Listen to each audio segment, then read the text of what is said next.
Shortly after the release of Vaudeville Villain, almost exactly 6 months later, MF Doom teamed up with Madlib to bring us what would be considered by many to be the greatest underground hip-hop album of all time, Madvillainy. Welcome to the Book of Doom, a year-long series where I'll be taking y'all through the life and times of your favorite rapper's favorite rapper, MF Doom. Of course, one of the worst of all was Madvillain. Let's start at the beginning. How did Madvillainy come about? Well, as we're aware, Doom released Operation Doomsday on Vaudeville Records in 1999 and was still signed with them until the label's closure in 2001.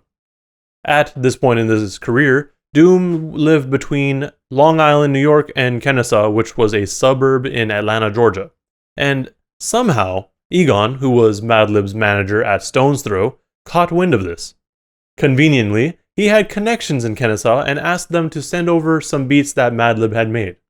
Doom loved the beats and made his way over to LA to get the project going. It is funny to note, though, at this time, Stone's Throw did not have much money and ended up spending a significant amount of it getting Doom to LA. As Egon scraped together some money, Doom and Madlib clicked and started working together.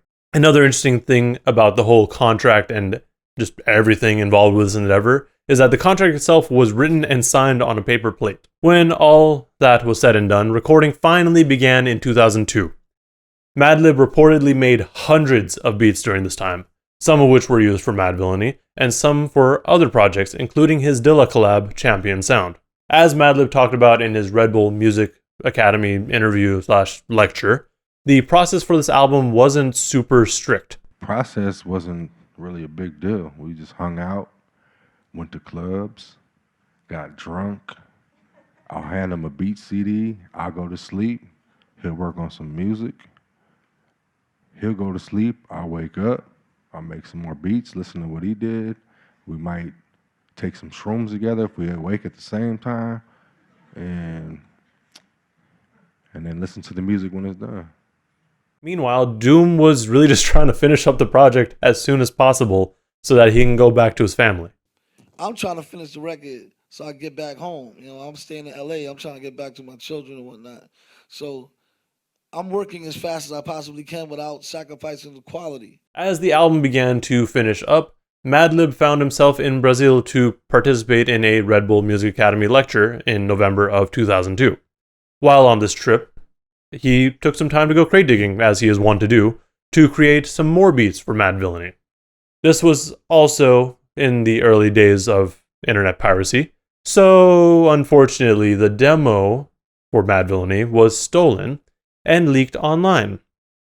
At this point, because of the leaks and the awareness of it, both Doom and Madlib were just kinda over it and took some time off of the project, which is kind of the time where we got the last two albums that I talked about, King Ghidorah's Take Me to Your Leader and Victor Vaughn's Vaudeville Villain. We don't exactly know what caused them to come back together and finish the project, but when they did, they ended up re-recording a lot to replace the original, more excited and enthusiastic delivery that Doom brought with the slower and more relaxed version that we have today. Honestly, looking back at Doom's work over the years, this made a lot of sense. With Operation Doomsday, he was, in general, more upbeat, and the production reflected that, even though this was the first time that we had heard from Doom since the passing of DJ Subrock, and he was still dealing with that. But then with Take Me to Your Leader and Vaudeville Villain, Doom went for a more, generally toned down sound. We did eventually get the demo tape that leaked back in 2013 on cassette, like an official version of it, but as of now it's been out of print, and very few people are selling it for a reasonable price. Getting into the album itself, like Doom and Madlib said, there wasn't much of a process, and a lot of the project could be considered free association. However, just like every other Doom project, things aren't always what they appear to be. The track list may be a bit daunting, seeing as it's at 22 tracks, and normally when we see a long track list like that, we get a long album nowadays. But that's not really the case here, because the album only runs about 46 minutes. Plus, just like on a lot of other Doom projects, this is typical, like the track length and the length of the album. But we also get a bunch of skits and interludes and instrumental bits thrown out. So there's a bit of variety here. Things kick off with the intro, The Illest Villains, which relies heavily on the supervillain theming of Doom. This intro, like many other tracks produced by Doom or Madlib, features a bunch of snippets mashed together to create a dialogue. And it really is a mashup of both of their sounds because they both produced this track. And in fact, this is the only track that has a Metal Fingers production credit on it. The rest of it's completely from Madlib. With this track, most, if not all, of the samples are from older horror movies, which really allows it to feel more like a trailer for the album and just kind of giving us an idea of what we'll be hearing for the rest of the project. This weird intro leads well into the first tracks we get, being Accordion and Meat Grinder. I often throw these two songs together personally just because they're similar enough in sound and just kind of weird, but also because at the end of Accordion we have a transition to Meat Grinder. Accordion as the first song is definitely an interesting choice, and I feel like a lot of people at first may have been a bit turned off from it because of the instrumental and the way that Doom just kind of lazy flows his way through his rhymes. I know it may sound like I'm warning you of this track and what you should keep in mind when listening to it, but that's only because I've had to explain it to people in the past. To be fair though, if you're watching this video or if you've heard of Doom in any sort of capacity, you probably know that his rhymes are some of the more intricate and dense out there. So I guess you've kind of warned yourself already. Going back to Accordion, the track is pretty random in the sense that he goes from topic to topic, but it does flow well, and Doom does this without any sort of hangups. It is also one of the tracks, along with Great Day, that subverts the listener's expectations in word choice, with the last line saying, "Slip like Freudian, your first and last step to playing yourself like accordion." If he were to go with what the saying typically is, he'd say fiddle or violin instead of accordion. But the line is preceded by a reference to Freudian slips. A Freudian slip can be also thought of as a slip of the tongue. But instead of it being a more just honest mistake, Freud believed that they revealed your inner thoughts, and they were often sexual in nature. Here, Doom says accordion instead of violin or fiddle, partially because he wants to trick us, I feel, but also because throughout the song we've got an accordion playing, and it's become seeded into our subconscious, and probably his when he was writing it, so it just kind of slips out. I also mentioned Great Day as another track that subverts our ideas of typical rhyming, and it's something that I know a lot of people have brought up in the past with these lines. Last wish, I wish I had 2 more wishes, and I wish they fixed the door to the Matrix's mad glitches. Spit so many verses, sometime my jaw twitches. One thing this party could use is more booze. Following the rhyme pattern here, most people would assume he'd end the rhyme with bitches. But Doom knows you would expect this, so instead he says booze. It's also funny because both these words start with the same B sound, so even with the clearing of his throat, we might think that he's still going to say bitches. And although it may seem like he ruined the rhyme by saying booze, we still do get the rhyme from use. So that was pretty dope too. As I mentioned with Accordion, Meat Grinder also has an interesting sound to it, and Doom seemingly acknowledges it with his first words on the track being, off the beat, dripping off the meat grinder. Now, although I like Accordion more just as an overall song, Doom really just flexes his rhyming ability in terms of like technical ability and flow with Meat Grinder. I mean, this track really does feel like word association too, but that really makes sense because the whole meat grinder idea. I mean, a meat grinder is just pushing a bunch of meat through and making ground beef or meat. Moving on from there, Bistro is a really solid skit/intro bit because it has Doom welcoming us to Madvillain, Bistro, bed and breakfast, bar, grill, cafe, lounge on the water, where they only offer you the finest of the finer things.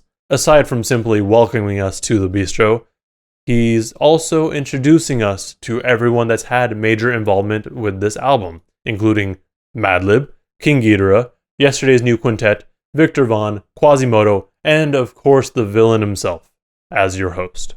Everyone mentioned here is essentially an alter ego or persona of either Madlib or Doom, which makes sense given it's their album.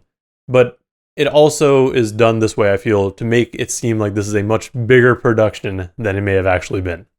Looking back, having mentioned all of them also makes it seem like this was something that they really wanted to get done and for it to be excellent. They had to recruit not only themselves, but the other voices that they channel to make something great. I also do like how King Ghidorah is mentioned here, even though we don't get a feature from King Ghidorah. But as you may recall from Chapter 4, the way that Ghidorah works is that he sends down transmissions to Doom, and then Doom essentially translates it and puts it out. So it is really entirely possible that Ghidorah is throughout this project. As we get through the rest of the album, there are moments where we only get an instrumental track. When I first listened to the project many years ago, I feel like the instrumentals may have been tacked on as an intro or outro to some of the songs, but I can't quite remember and I couldn't figure it out when I was looking this up. Nowadays, these tracks may feel out of place because instrumental breaks are just kind of not the norm, but it makes sense to include them. This is as much of a Madlib project as it is a Doom project.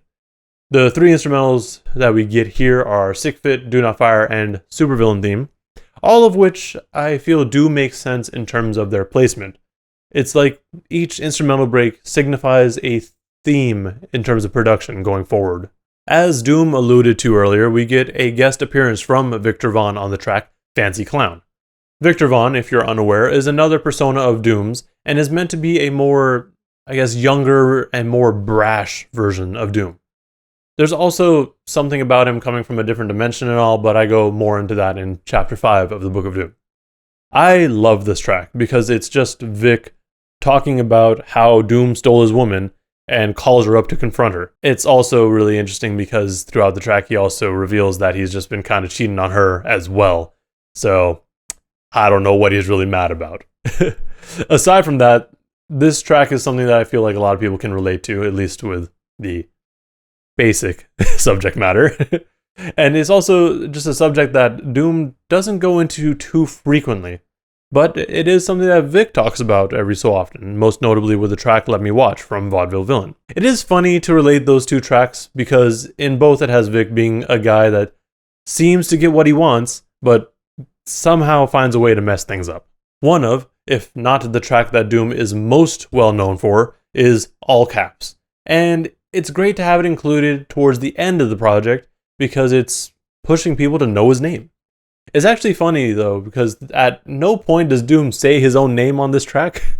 Everything really does come together with this track, and if they had ended the album here, I feel like it would be totally fine. It's a solid outro.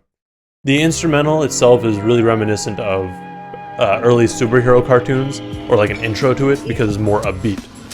With Doom's lyrics, you can see that he's kind of gone fully into the supervillain role by telling people, "You can call me your majesty." Which also makes sense with the whole Dr. Doom thing because he's basically a king and all. And obviously with this track we're introduced, or reminded, I guess. Just remember all caps when you spell the man name. The final track on Madvillainy is Rhinestone Cowboy. At first listen, this track may seem out of place and a strange inclusion. However, it does make a lot of sense. It's almost like an end of the show or after the curtains close sort of track. Doom comes back after delivering a dope performance for one last track, and it's again one of the most interesting rhyming I've heard from him. Before Doom starts rapping, we've got an applause, adding to the idea that it's maybe after the show is over or that this is an encore. The way that the track ends is also important because I feel like it does a good job of looping things back to the beginning. The speaker on the outro sounds very similar to the one that we got on the intro, The Illest Villains. And it truly does sound like it's wrapping things up. They are the components which have fueled nightmares for decades to come, like villains.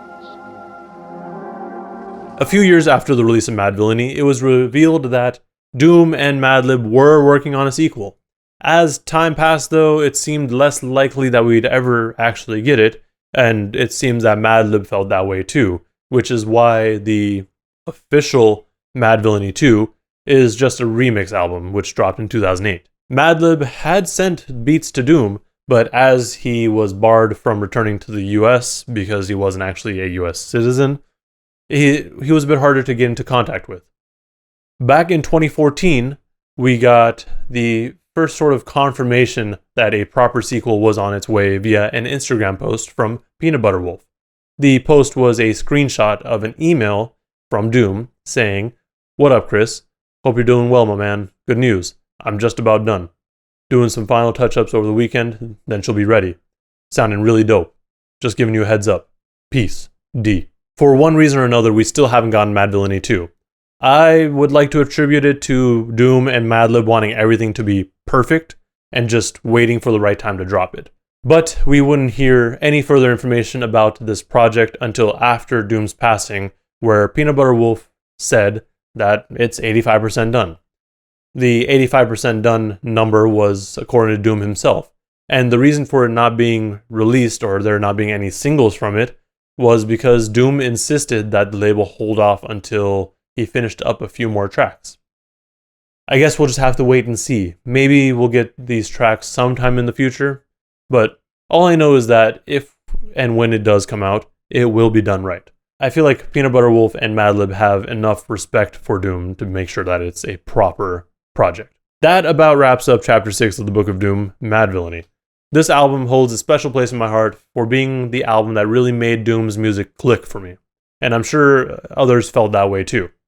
I probably mentioned it before, but I didn't listen to these albums when they first came out, but instead started listening to them a few years after their release.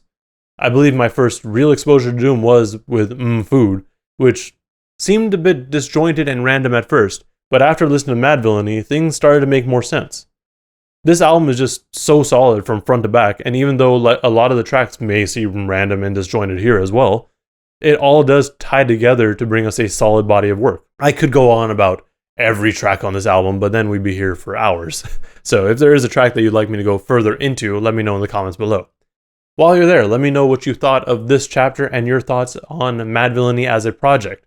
And if you were listening to this album when it first dropped, please let me know what your thoughts were, because I'm genuinely curious. All I have to go off of are older reviews. With that said, also remember to like and subscribe if you want to see more content and chapters of the Book of Doom. There are going to be a few more chapters coming. There's one a month at least. So make sure you're subscribed so you don't miss out. Thank you for watching, and please stay safe out there.